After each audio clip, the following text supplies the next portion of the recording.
Hello, welcome to the First Issue Club. We are your weekly comic book podcast. We're just like Sue Storm. We love a good read. Every time you go to the comic shop, there's propaganda at the counter. There's DC Pulse and Easy. previews. Easy. Not previews anymore. Yeah, R.I.P. previews. previews is gone. It's just publisher specific, and that's what makes it Propaganda? propaganda. It's really gerrymandered. Yeah. Gerrymandered previews Guys, magazine. Please. I'm trying so hard to keep this show on the air, so you can't lead me down these roads. Because I'm going to pop off.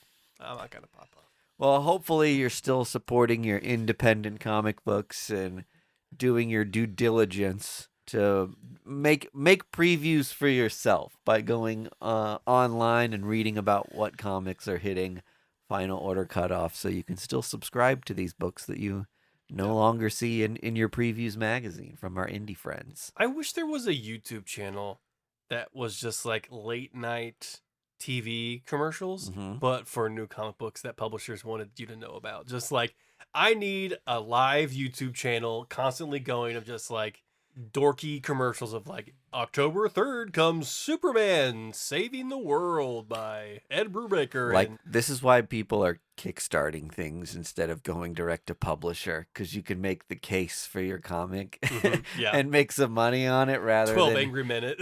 rather than just like putting it out there and then like nobody orders it except for a handful of shops who are just like, we order 5 of everything. I hope this works. And then the 5 people who buy it are like, this is amazing. And then it's just like, nobody else can have it though. But you win an Eisner. You know? Yeah, right. You win an Eisner that nobody knows what it is exactly. Right. Does it So- come with prize money? Although, that sounds like a job we should take. We'll make the commercials. I don't have the time. No. We get paid to make them.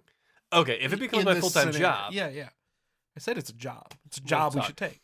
this show's a job, and I don't get paid for that. Except in Oh. Boulevard Space Camper That's IPA. right. Thank you for sponsoring us, Boulevard Space Camper Cosmic IPA. So many different flavors. In fact, enough that each of your intrepid hosts have a different taste today. I'm Mike D, and I have the Chill Break Endless IPA. I'm Greg, and I have the Creator Raider Optimal Amber IPA. Orbital, sorry. I've had too many of them. Orbital Amber IPA. And I am Vargas, and I have the Cosmic IPA, the OG. The classic. They're all good. They taste great. There's And with our powers combined, yes, one cheers happens. we are sponsored. Thank you, Boulevard, for making our podcast possible. Yum yum, give me some down on my tum-tum. Space Camper IPA. It's not a beer. It's a journey.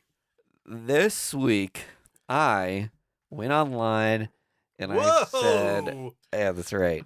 My wife gave me the password. She hung up the phone. Your new That's right. AOL disc came in the mail. I Yeah. said, I am going online. 120 hours to go nuts. Got to check my email. Yeah. But I foolishly said to myself, I would love to get in on these Spider-Man magic cards just for fun, just for the fun of For it. a lark. I should see if I should get some before the set comes out. Little did I know You absolute fool. that, yeah, I'm a buffoon.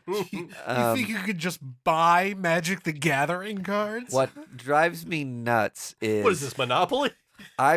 so what I discovered was a month-long saga of the prices of these things going up and down like crazy. It's worse than Bitcoin. That there are sales for the like collector box set that range from over $1,000 to like around $500, and within 1 month, the same product selling that high and that low is pretty wild for like kind of any spectator hobby. Well, okay. So a couple things you need to understand. Yeah. First of Vargas has entered the chat. all, well, I play Magic. I'm a Magic the Gathering Aficionado. boy.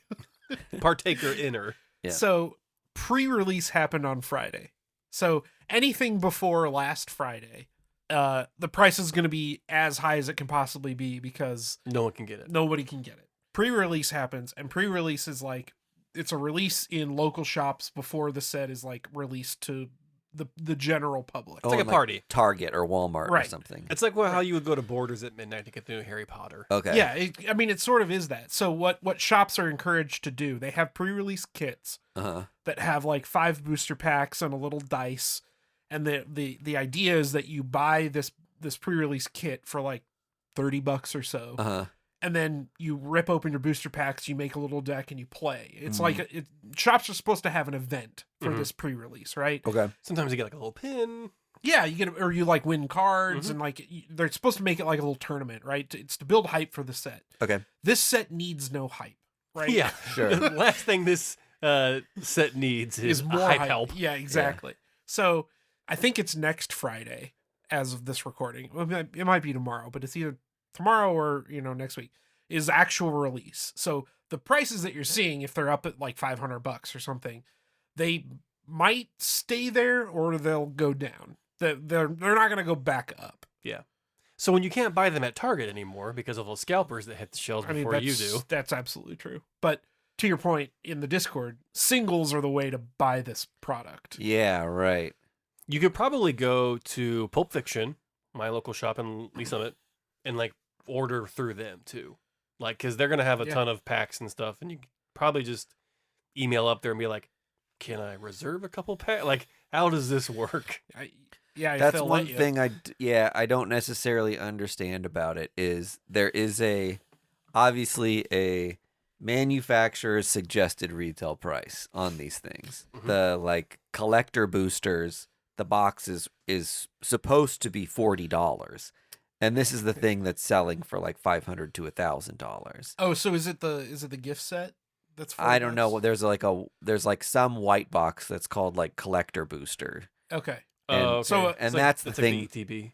That's the thing people are selling for colossal amounts of money. And I'm like, did anyone actually buy these for MSRP? Or are they going to places where distributors are just saying immediately, no, these are going in the aftermarket for this much money. We are selling them for $500 a pop. So you could probably set yourself up as a store, right? Like you could go online, get your LLC, say your Mike D's card shop, and order from. You actually can't do that anymore. I don't know. If really? Yeah, Wizards doesn't let you do that stuff. You have to be a store to be a store. Interesting. Then. But so if a single collector booster pack is normally like $25 or $30. Okay. A normal booster pack in the set will be like $5, $6, $7, depending on the set, right? Anything beyond that is like obviously a markup. So you have like, boxes of booster packs, boxes of collector boosters, gift sets, all that kind of extra stuff. But again, none of that product is technically out yet. Okay. It's all in pre-release. Okay. So you can probably get your hands on it, but that'll be a store that's like selling stuff they're kind of not supposed to. Yeah, we're saying I'm going to have my hands on some. I will ship. Sorry about the dog. I will ship you. Surprise! Halloween. You are guaranteed one of these when they come out, but you're going to have to pay $500. Yeah, some stores would just sell them straight up. It seems to me like, we've got crazy car alarms and stuff going on outside. Greg's going to go check and make sure everything's kosher. This is why it's good having a dog around. Yeah, that's right. It's our own award system, or not award system. Hey, if FIC had an award, it would be the Louis. The Louis Award.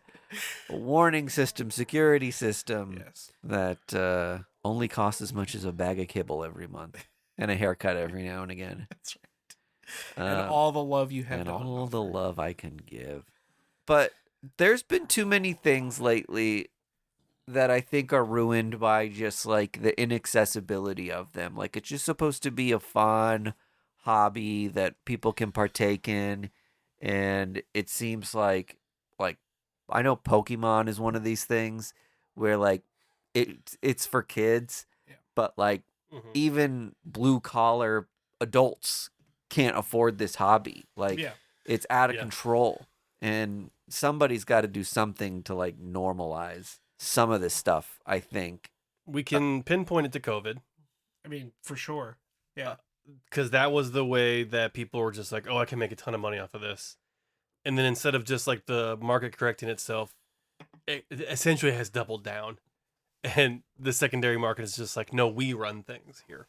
The things that I've read about how to like kind of skirt this is that a theory is like, if card companies overprint cards, then the product is worthless. Yeah. You know what I mean? Like, so to eliminate the secondary market, you have to saturate the market with your product, therein making it unsellable because everyone can get the rare card because there's tons of them. Yeah. And I think that's kind of, it'll never happen because the hype and the drama actually help these companies. It helps Wizard and it helps the Pokemon company or whatever.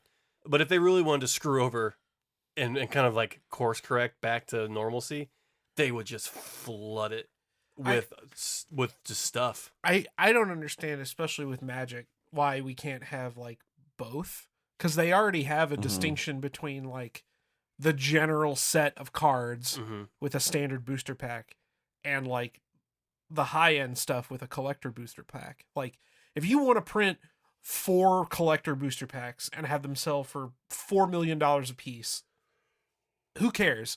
As long as I can walk into a store and buy a pack of Spider-Man for like $5. That's all. That's the serotonin hit I want. Yeah. Right. Spider-Man's one of my favorite characters. Magic is just a fun nerd adjacent thing that's been around since I was a little kid. Right. I just want to be like part of the moment and rip a couple packs of these for fun and be like, ooh, look, maybe I got a cool card or two. Yeah. That's all I want out of it. But instead, you have to have like hundreds of dollars to blow. Yeah. To get in on this stuff, at least early, I guess. Yeah.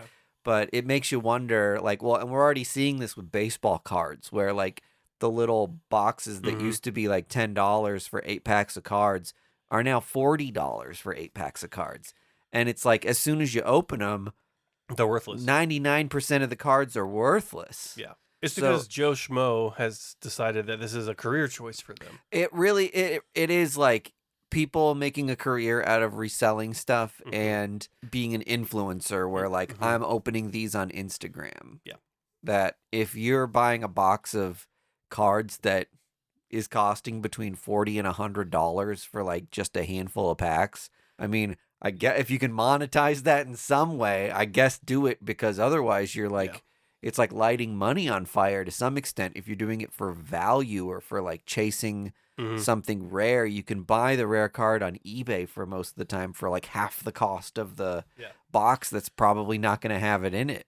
It's, I don't know. I sound like an old man probably complaining about this shit, but it's annoying to me. Just to give you an idea, all this, so Amazon is the official online store of Magic the Gathering. Yeah. So you'll be able to order this stuff. The set does come out tomorrow. You can get a play booster box that's 30 packs for $175 right now. You can get the scene $175 for 30 packs. For 30 packs. Yeah. Divide that, do the math. Yeah. I just want a few packs of this thing. I know. I just want like 4 packs. But if we all want a few packs, we can do a lottery and get Budget King in here. He'll probably do it. The other cool thing they're doing is they're doing Marvel Legends crossovers with Magic the Gathering. So they're doing an action figure with a unique Magic card in the box. That packaged with it. Oh, that's cool. It's very cool. So these the bad plays boys out to be about $5.50 a pack. Which is about what right. you expect to pay. Yeah. These bad boys are between $40 and $70. But you also get a toy. I mean, Anti-Venom looks that's so pretty cool. sweet. Oh, that is cool. Yeah. So what we're saying is, folks, is join our Patreon at patreon.com/firstissueclub. Now's the time to dig deep. Find it in your heart to sponsor a club member now, so we can go afford these packs and show them to you on our live stream once a month. Won't you give now? How crazy will that be if this works? We get a flood of subscribers. Please do not. Patreon.com/firstissueclub. I want to talk about comic books now. Okay. Fun times. Let's get into Wait, comic reviews. books? Yeah, I read Fucking this. dork. I read this Twilight Zone book. We talked about it. Please, be my guest. I mentioned it months ago on the news section that the Twilight Zone was getting a comic book. At the time, I was reserving judgment because we were also seeing a lot of great things come out of EC and Oni about all these new horror anthology books, and I mean, the Twilight Zone's already set up for an anthology kind of storytelling method. And there's been plenty of Twilight Zone comics before. There has been one that I can think of. Unlike But- Dark Horse, didn't they do like a Dark ton of Horse different did series? one, and then like Gold Key did some kind of like weird. Gold Key's the original. Yeah, there has been intimidators or imitations out there. This one from IDW Dark. Make sure you read this one under the covers with a flashlight. After Dark. Not After Dark. Oh, Dark. Does feel like a good like substitution for the TV show. This one was written by Dan Waters and Morgan Beam. Follows a man who wants to live forever, or basically a billionaire who doesn't want to get old and die. So he goes to the secluded island. From there, Twilight Zone things start happening. Mm-hmm. I was talking to Andy about it. It read very, very quickly. Oh yeah. And so to me, I'm worried. I loved this book. Let me just get it there and say I loved this book, but I'm worried that a lot of these books are going to translate to very quickly told stories, and there's only one in here. In my mind, when I first heard about this series coming out, I thought it was going to be like regular EC anthologies where you get like 3 or 4 in a book. Right now, we're only getting one story, a comic book. And while the story that we got here was amazing and creepy and like just the standard monkey paw of what the Twilight Zone is like, you know, you want this one thing, but you didn't think about the repercussions of what would happen if you got that one thing. Yeah. It still holds true in this book to like the heart of what the TV show is. I wish they would have done multiple hits in one book. That's the only knock I could possibly think to give this series. So I would make the argument that that's what differentiates this from the EC stuff. Mm-hmm. Okay. Is that you get a full story, okay. a single artist vision, because in the back they give you the rundown of what the other issues are going to be. Mm-hmm. And brother, let me tell you, some heavy hitters coming up. If I can find it. Well, can I say one thing about this that's cool is the entire thing's black and white, even the ads. Yeah. Mm-hmm. So it's paying homage to the original the TV show. Yeah. And in that way, it's like an episode of the TV show, start to finish. It's a story. Mm-hmm. Well, and here's another thing I love too. Even though they can't show his face because I'm sure the estate wouldn't sign off on it, but they have like a Rod Sterling-esque figure holding a cigarette, like. And yes, I did read the bubbles as Rod Sterling's voice. How do you not? There's no other way to read this book. So the other issues, issue 2 is going to be Tom Scioli, who did Godzilla Monster Piece Theater. And Fantastic Four Grand something. I forget. Grand Design? Grand Design. Didn't he do Grand Design? No. Grand Design was... was that Pisker? Yeah, Ed Pisker. Yeah. Okay. Oh, maybe unless a different creator did that, because Pisker did X-Men. Yes, Grand Design. Yeah, he did Fantastic Four. He did or the Fantastic Hulk, or Four. one of them. Jim Rugg did the Hulk one. Scioli did Fantastic Four. Okay. You Get to keep my nerd card. James Hell yes. Stocco. Holy shit! Which one's he doing? Issue 3. Okay. Nate Powell's doing issue 4, and Killer. Francisco Francavilla is doing issue 5. Wow. Nice. Okay. I mean, that's like.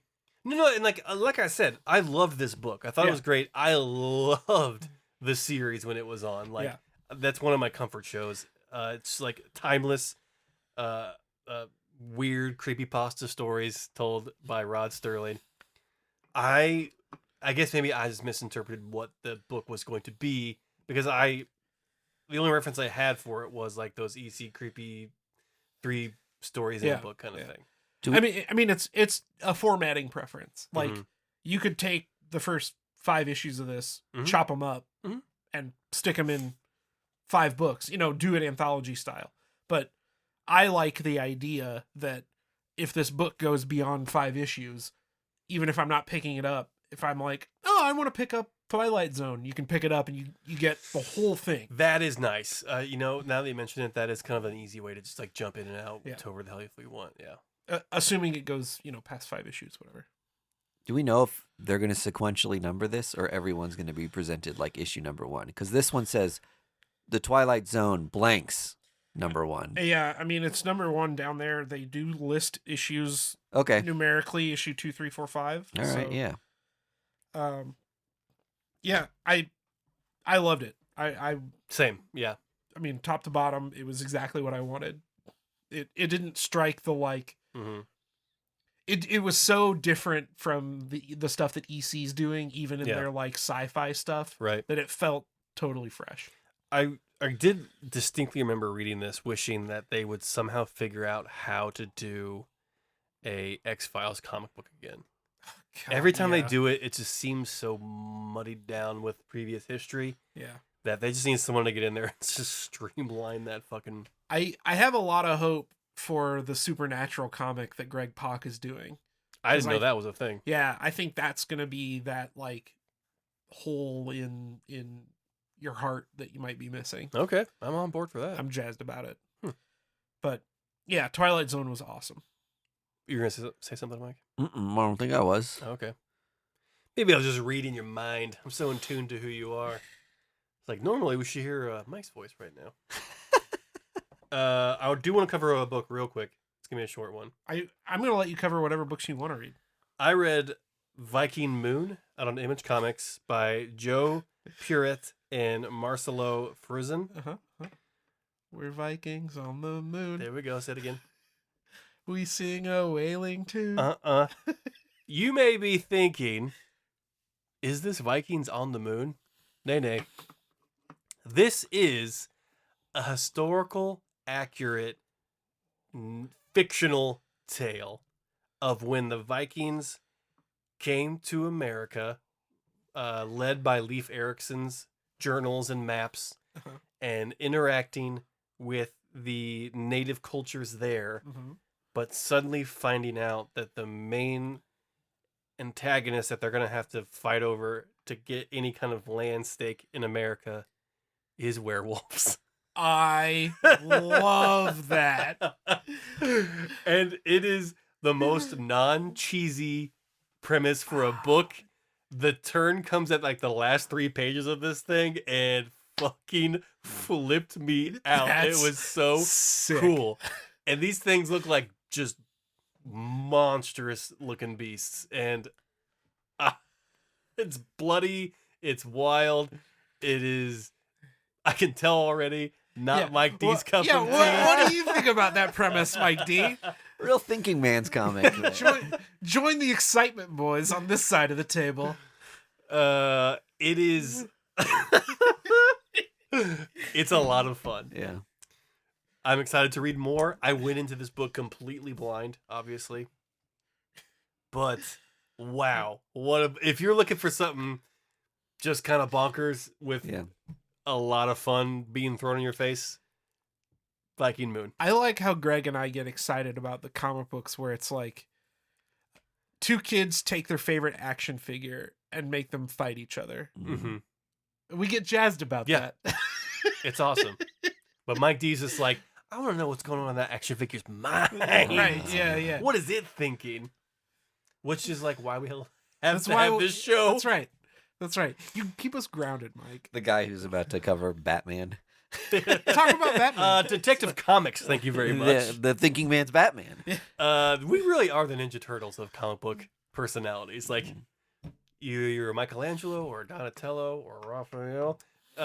We can all identify. You are the one coolest one. Aww. Yeah. Is Raph the cool? Yeah, Raph is the coolest. Michelangelo has ADHD. That's why. Yep, and I'm always Donatello. Do you identify with Donatello? Yeah, of course. listen, that's a real question because sometimes these things are projected onto people. If people looked at the three of us, they would be like, "That's the Donatello." Some people might say that's Leonardo. Sitting at the head of the table. No. That's true. I just had to split you guys up. So we are constantly fighting. Yeah, that's it. We're just kicking under the table. Stop it. Boys. Anyway, Viking Moon.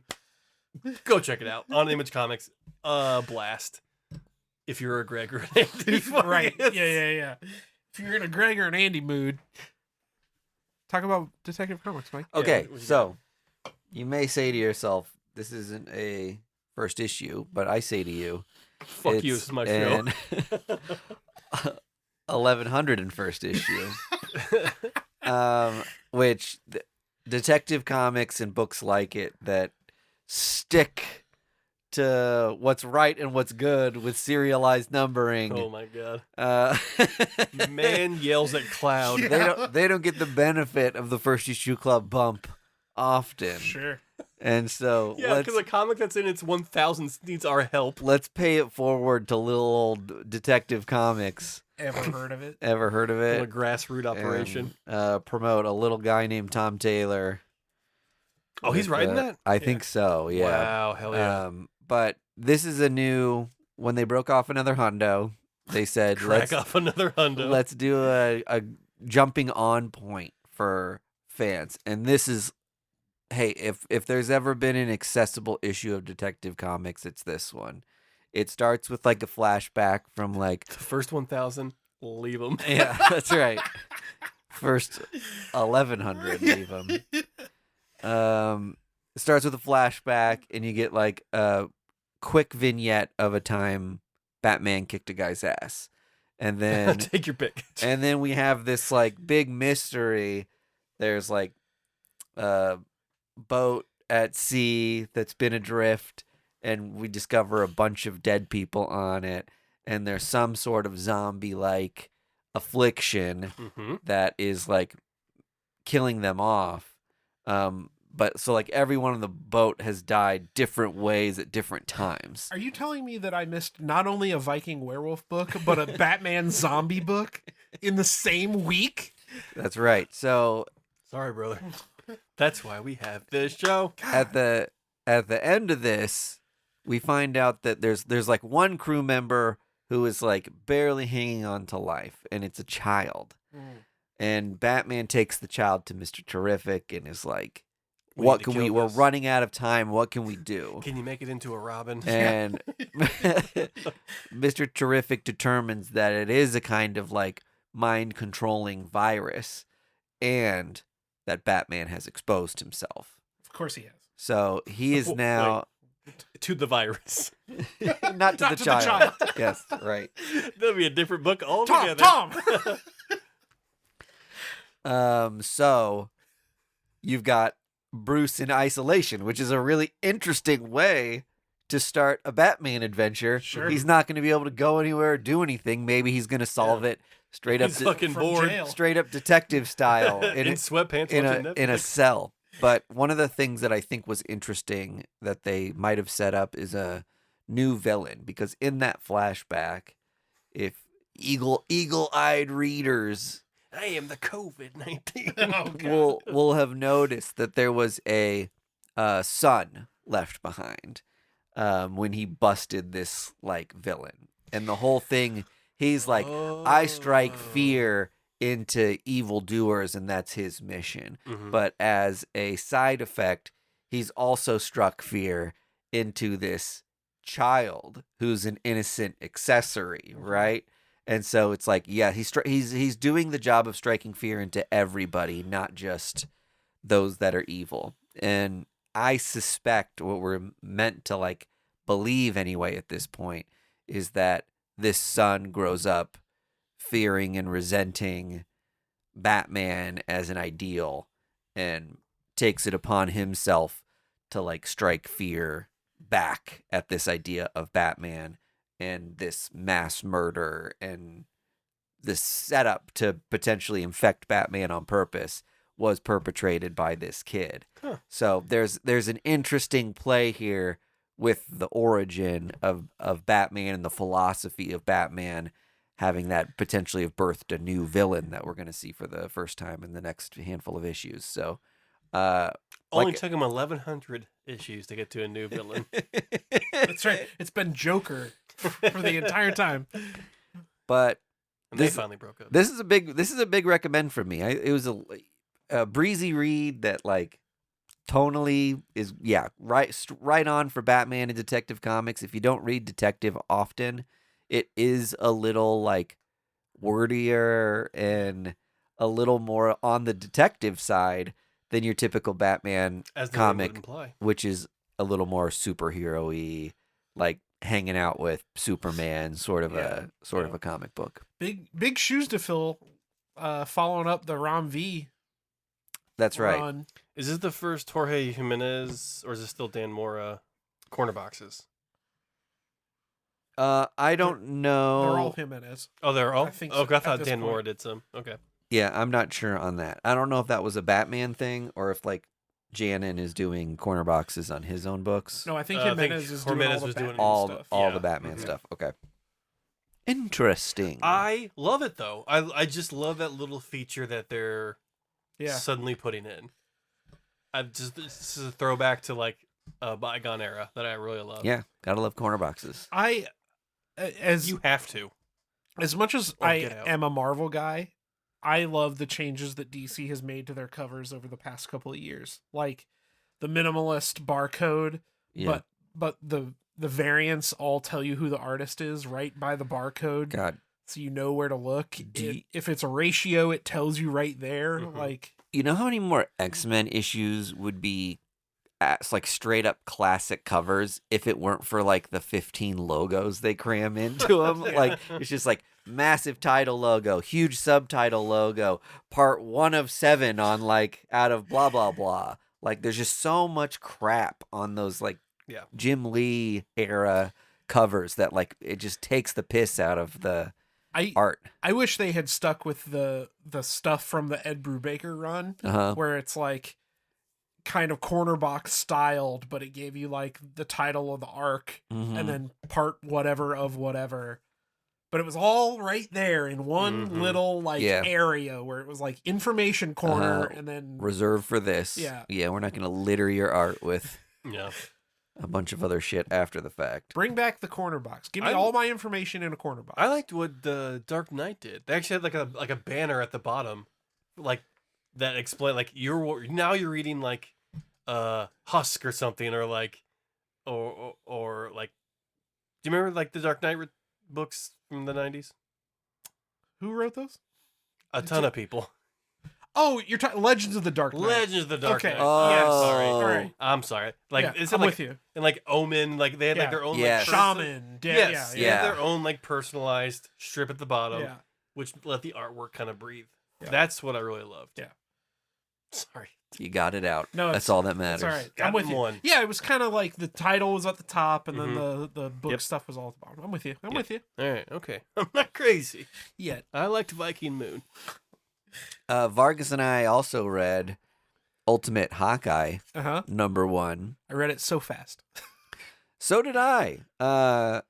Quick, easy read. Taboo. For my boy. Pen in this one. Let's get it started. Making a name for himself in the comic book indie. And this book is running. That's right. Ultimate series. I don't know how much it's worth explaining this. Maker is on vacation. Heroes have 3 months to get their shit together to take him down for when he returns. I love that he's taking mental health seriously. That's right. That huge brain of his, he better. Yeah. Just logging off, having his emails forwarded. He's not messing around. So, as the story goes, Tony Stark is hunting down all the heroes in the Ultimate Universe and saying, hey, you were supposed to be a hero. I'm enabling you to become that hero with my technology. Want to drink this pill? In this universe, Clint Barton is not interested. Yeah. Which has always kind of been an interesting Clint Barton thing, with him being like partly a family man, partly like resenting the superhero thing. Started out as a villain. That's Why'd I right. pick up this damn bow? So it kind of tracks for his character, and it does a thing when we've got a character with a bow and an arrow, make it a Native American character. So like I love that. This feels like one of those things where like all these big flagship characters were white men for the longest time. Like this is a way to like squeak in or like maybe right a wrong in a sense and potentially pick this character up in mainline somehow if enough people are digging it over in Ultimate. I'll tell you this. Best looking Hawkeye costume we've had in a hot minute. Really cool character that's very design. true. I mean, this is the best since the Matt Fraction run. Yeah. I think. Yeah. But this book starts with like is very like espionage feeling. That opening scene was so cool. Yeah, opening scene's great, and this character's been kind of targeting and taking out executives of evil corporations and things like that. So it feels very. What if there's any inspiration? Yeah. Well, it's specifically like weapons dealers. Yes. So, that not like when you weaponize medicine. Here's the thing. Yeah, his name's Luigi, and Listen, guys, I'm running off of 3 Tylenol right now, so I am good to go. Here's the thing. They're taking out corporations like a Roxxon. right. And it's like, yeah, Roxxon presents themselves as like a Pfizer. Like Walmart or Pfizer or whatever it is. But in reality, they're doing evil shit behind the scenes. Right. Like Walmart. And Pfizer. Kind of. Yes. Correct. Maybe not comic book level evil, but sometimes parody is a way just to explain what reality is. Yeah. So this guy takes out a huge weapons dealer. Ulysses Claw. Yeah, that's right. Ulysses, who has a Marvel I almost thought you were talking about Inspector Gadget. Yep. So Ulysses has a 616 counterpart, if you've heard of that character before. Really awesome thing with like this arrow having like it's so sharp, it's like a molecule like level thing at the tip of it. Well, and they start by like explaining all these security measures that Claw has in his office. Yeah. And then it like cuts to like 2.5 miles away, and Hawkeye's like taking aim. And then fires this arrow, and it like weaves through the streets of New York. What? And then like penetrates all this security it penetrates, measures, like no problem. Yeah, it like has a skin it sheds that get rid of like the ballistics that are supposed to stop any projectile. Yeah. And then the tip of this arrow is so sharp that it penetrates like 4 inches of bulletproof glass and takes this guy's like eyeball Hits out him of through his the head. like electronic eye. It's Damn. dope. It's a dope scene. That's cool. Yeah. But that has almost nothing to do with the rest of the story. yeah. So This is a dating sim. Roxxon doesn't take too kindly to arrows being shot at them. Or these like whatever these corporations are. And then we see Oubliette Midas, who is the dominatrix. I mean, incredible character design. From who introduced that character? Someone like really famous in that Wonder Boy series, Grant Morrison. Grant Morrison introduced that character, and I've always loved Midas and Oubliette Midas. But they set up this kind of battle arena thing to be like, hey, you messed with us. Here's us messing with you back. If you're playing games with us, we're going to play a game with you. He has to get through this kind of arcade gauntlet. And then it ends in a fight to the death with their kind of figurehead, who is like their assassin that does all their dirty work for them. Turns out that assassin is Clint Barton. He's the Ronin. Oh, whoa. Yeah. So she kills Ronin? Allegedly? My son. That's right. I was like, oh, it's my son. And then I turned the page and it's like, oh, no. And then you get a little takeaway that's like, okay, you survived this, but a man died because of you. Yeah. You're directly responsible for potentially a good man's death. Now, you've got the opportunity to either replace him and work for us, or we're going to come for you, your family, everyone you've ever met. So he's at this crossroads of like, what do I do? How do I do it? How do I weasel my way out of this? Yeah. So we'll see what route we end up taking there. Does he infiltrate them and kind of play both sides? So what I didn't know that you might know, Mike D, this book said the end at the end. I think it's a one shot. Yeah, I'm bummed about that Yep. Oh, interesting. because I really liked this. So this character, I think, got introduced in the Ultimate. Yeah. Isn't that right? yeah, So we haven't really had a solo Ultimate Hawkeye story. So it was fun to get a standalone mission into some stakes that potentially just didn't fit into some of the other Ultimate books, and maybe got more eyes on it, because I think it's probably going to be that choice to be made probably ends up being something that happens in like Ultimate Endgame or whatever they're calling it. Sure, yeah. It's probably a little bit more of a crucial role, and they were like, we need to make a #1 so people actually buy and read this one. Yep. Get your blind bags. Yeah, that's right. This is the blind bag one. Oh, I hate it. Sorry, it was a little long-winded on that one. I'm bummed that I ordered this book. I forgot that it came out This week. this week, or else I would have bought it digitally. Skinbreaker is what we're talking about. Boy, Kirkman howdy. and Finch. It's pretty. It's a gorgeous David book. Finch is at the top of his game. And all Greg, this is the perfect Greg book. A lot of art, Uh-huh. very little dialogue. That's what I'm seeing right here. 2 thumbs already, way up. Well, this is a story of a tribe of people who have a chieftain who is like the head hunter. Yeah. And when that hunter starts to get old and needs to be replaced, someone in the tribe challenges them and replaces that person. Yeah. And this chieftain has definitely reached that point where they need to be replaced. He can't even kill the giant frog monster anymore.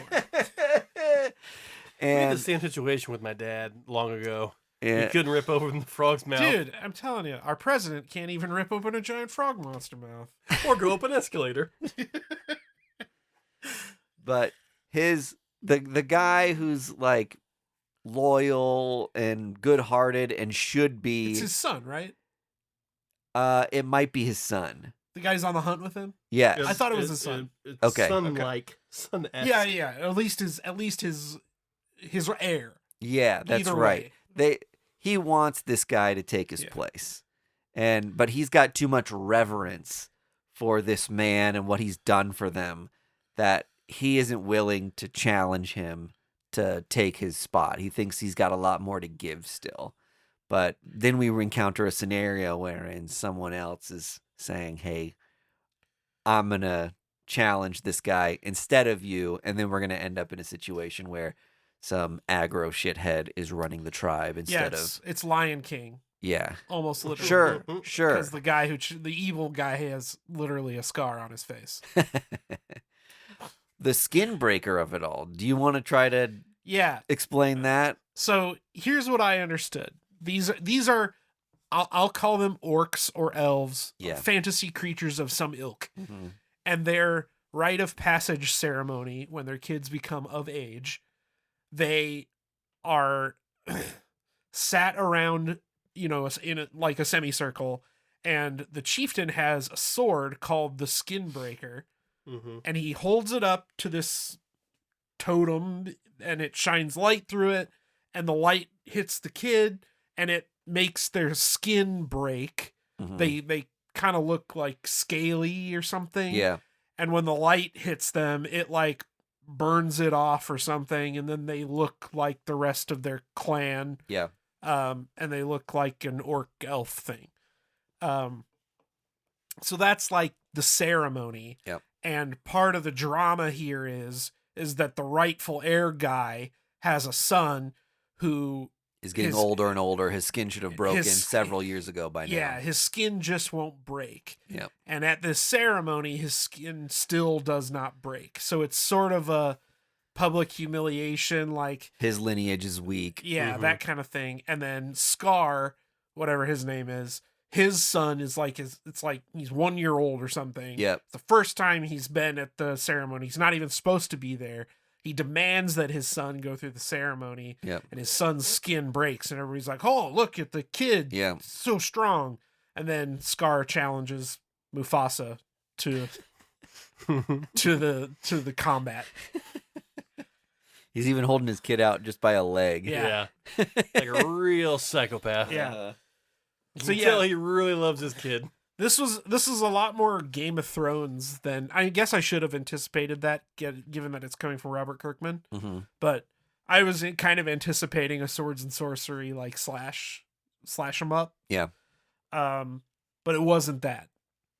And Yeah, not to its detriment. It was a good book. Even though we saw orcs on the cover, I'm so used to orcs being like bad guys and things Yeah. that I was like, oh, these are the bad guys of the story. No, they're just the guys. Yeah, they're just like us. Yeah. Orcs, just like us.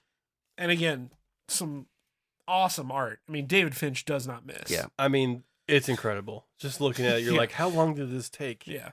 to draw? This is insane. So this is a cool book. I think this was one of the better Robert Kirkman #1 issues that I've read. I liked Yeah. this a lot better than like Outcast or Obsidian Song or Oblivion whatever. Song? Oblivion Song. Yeah. Hold your tongue.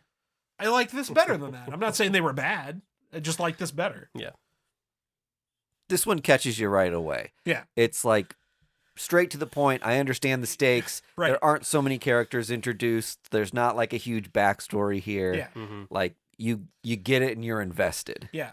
I read 12 issues of Outcast and still had no idea what the story was about. You know, like they made a TV show out of it and I still don't get it. Yeah. So anyway, yeah, Skinbreaker was really good. Is it me? Am I the outcast? What is happening?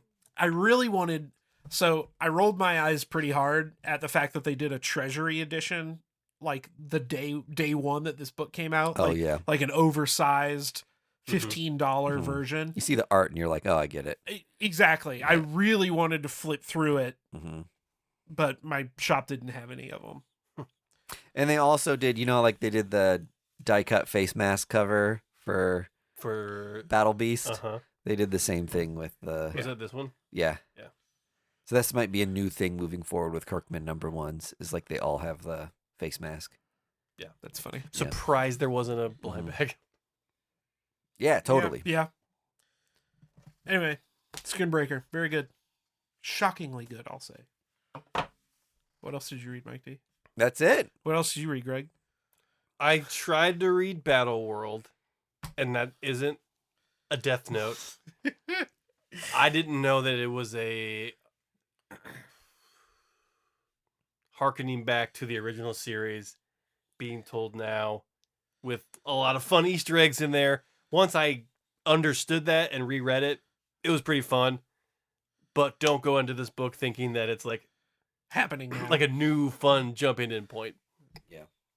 If you're familiar with Battle World, like what's going on there, pick it up. Yeah, because it takes So- place during the original Secret Wars, right? Yes, I Yeah. believe so. Yeah. It's a lot of fun. Not but the Hickman Secret Wars. Not Correct. the Hickman. Okay. It's The 80s one. the Beyonder. Oh, I Uh, see. I read The Phantom by Ray Fox, and this book was a lot of fun. I was very interested in it because one, it's on Madcave. They've been putting out some absolute gas lately. Yeah. And the Phantom has always been a character I've been interested in because it just seems like a dude Uh-huh. with a gun and a horse. Uh-huh. And the skull ring. and a skull ring. Yeah. And a so- dog. So he's probably in the Deftones. Sure, probably. Yeah. He's a big typo negative fan. Big type of negative fan with that skull ring. So I'm glad to hear that it was good. So, yeah, for anybody who doesn't know the background of the Phantom, a lot of this isn't explained in here, but I assume that it will be. Phantom is like a title, sort of like, I don't know, Captain America or Mhm. something, where it's like passed down father to son. But the like Lead fry cook. yeah, the lore is that he has everybody convinced that it's the same guy. So Yeah. like the world thinks there's only been one Phantom. Yep. So his And he's like this spirit, ethereal spirit yeah, being. right. Yeah. He's the protector of the jungle. He Mhm. can't die if you wrong whatever the peaceful people. The Phantom's gonna come get you. Mm-hmm. But the current incarnation of the Phantom is our boy here, whatever his name is, I forget. Kit Walker. Bertram Chimmins. Kit Walker is his name. Oh, sorry. That's the previous one. But yeah, that's right. But you get kind of a fun introduction to the character. He's talking to his wife in a cave about some guys that he beat up and then saved because they crashed a plane. Wait a minute. He has a wife? Yeah. When does he have the time? I mean, somebody has to be the next Phantom. He's got to have a wife. How was phantoming today, huh?